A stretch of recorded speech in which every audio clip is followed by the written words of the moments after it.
મિત્રો, ધોલેરા એરપોર્ટ અંગેની મહત્ત્વની અપડેટ છે. 15 એપ્રિલ 2025 ભારત સરકારે ગેઝેટ નોટિફિકેશન બહાર પાડ્યું છે, જેના દ્વારા મિનિસ્ટ્રી ઓફ ફાઇનાન્સની અંદર આવતા central board of indirect taxes and customs દ્વારા unloading of imported goods and the loading of export goods ધોલેરામાં એની પરમિશન આપવામાં આવી છે. હવે આ સરળ ભાષામાં કહી દઉં તો ધોલેરાનો જે એરપોર્ટ તૈયાર થઈ રહ્યો છે એ એરપોર્ટ પરથી ઇમ્પોર્ટેડ ગુડ્સ ત્યાં આવે અને એક્સપોર્ટ માટેનો ગુડ્સ ત્યાંથી જાય એની આ પરમિશન કસ્ટમ્સની પ્રાપ્ત થઈ ગઈ છે સેન્ટ્રલ ગવર્મેન્ટ દ્વારા આ નોટિફિકેશન દ્વારા 15 એપ્રિલ 2025. હવે મહત્ત્વની વાત એ છે કે રાજકોટનું હીરાસર એરપોર્ટ શરૂ થઈ ગયું એના મહિનાઓ પછી ચાલુ વર્ષે જ 2025ના ફેબ્રુઆરીમાં લગભગ આવી પરમિશન હીરાસર એરપોર્ટને મળી એક્સપોર્ટ ઇમ્પોર્ટ એટલે કે ઇન્ટરનેશનલ કાર્ગો હેન્ડલ કરવા માટેની. પરંતુ ધોલેરા એરપોર્ટ તો શરૂ થાય છે હજી એની પહેલાં જ ઇમ્પોર્ટ એક્સપોર્ટ એટલે કે ઇન્ટરનેશનલ કાર્ગોના હેન્ડલિંગ માટેની અપ્રુવલ ધોલેરા એરપોર્ટને મળી ગઈ છે. સો ઇન વેરી એડવાન્સ. અને આની જ સાથે સંલગ્ન એક બીજી વાત પણ જાણી લો.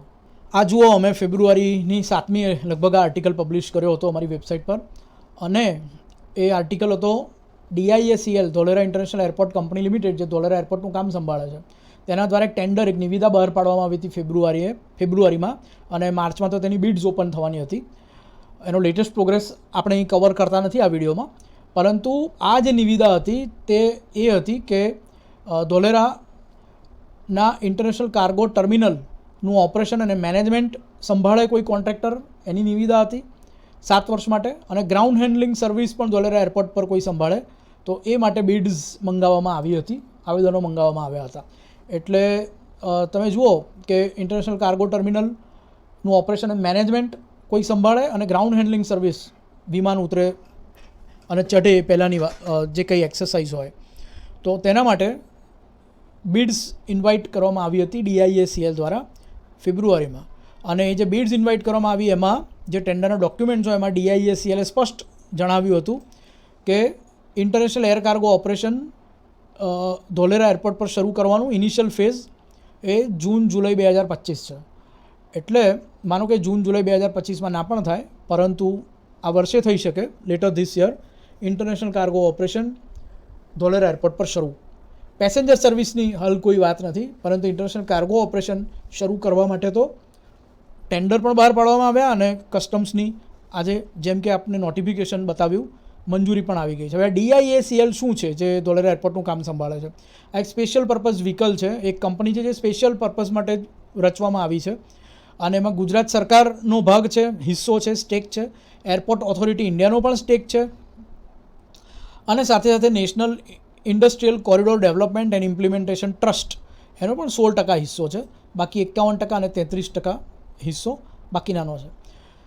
તો ધોલેરા ઇન્ટરનેશનલ એરપોર્ટ જે ગ્રીનફિલ્ડ એરપોર્ટ છે, એટલે એકદમ નવું જ તૈયાર કરવામાં આવ્યું છે. એની જે એ ધોલેરાની સ્પેશિયલ ઇન્વેસ્ટમેન્ટ રિજનની જે લોજિસ્ટિકલ રિક્વાયરમેન્ટ્સ છે, જરૂરિયાતો છે, આપણે જાણીએ છીએ કે ધોલેરા સ્પેશિયલ ઇન્વેસ્ટમેન્ટ રિજનમાં ટાટા સેમિકન્ડક્ટરનું કામ ઓલરેડી ચાલુ છે, અને બીજા પણ યુનિટ્સ ભવિષ્યમાં આવશે. તો એમની જે લોજિસ્ટિકલ નીડ્સ છે એ પૂરી કરવાનું કામ ધોલેરા એરપોર્ટ થકી થશે, ધોલેરા ઇન્ટરનેશનલ એરપોર્ટ થકી. અને આપ જુઓ કે 2 મહત્ત્વના ડેવલપમેન્ટ, એક આજે ઇમ્પોર્ટ એક્સપોર્ટ ઇન્ટરનેશનલ કાર્ગો હેન્ડલિંગને મંજૂરી ધોલેરા એરપોર્ટ પર, અને બીજું કે આ કાર્ગોનું હેન્ડલિંગ સંભાળવા માટે એટલે કે ઇન્ટરનેશનલ કાર્ગો ટર્મિનલના ઓપરેશન અને મેનેજમેન્ટ માટે તથા ગ્રાઉન્ડ હેન્ડલિંગ સર્વિસ માટે DIACL દ્વારા ટેન્ડરની પ્રક્રિયા ઓલરેડી ફેબ્રુઆરી મહિનાથી શરૂ છે. DIACLએ તેના ટેન્ડર ડોક્યુમેન્ટમાં સ્પષ્ટ કહ્યું છે કે ઇનિશિયલ ફેઝ જૂન-જુલાઈ 2025 છે, ઇન્ટરનેશનલ કાર્ગો ઓપરેશન ધોલેરાથી શરૂ કરવાનું. ઓફકોર્સ આ DIACL નું ઇન્ટેન્શન છે. વાસ્તવમાં ક્યારે થશે, લાઇસન્સની પ્રક્રિયા, એકચ્યુઅલી ત્યાં વિમાન ઉતરે, એરપોર્ટની કનેક્ટિવિટી, એ સૌ ગ્રાઉન્ડ લેવલની જે વાતો છે, મને લાગે છે કે letter this year it can be possible. બીજી બાજુ એક્સપ્રેસ વે પણ મે મહિનામાં તૈયાર થઈ જશે, મે મહિના સુધીમાં, એવી વિધાનસભામાં 2 મંત્રીઓએ જાહેરાત કરી છે.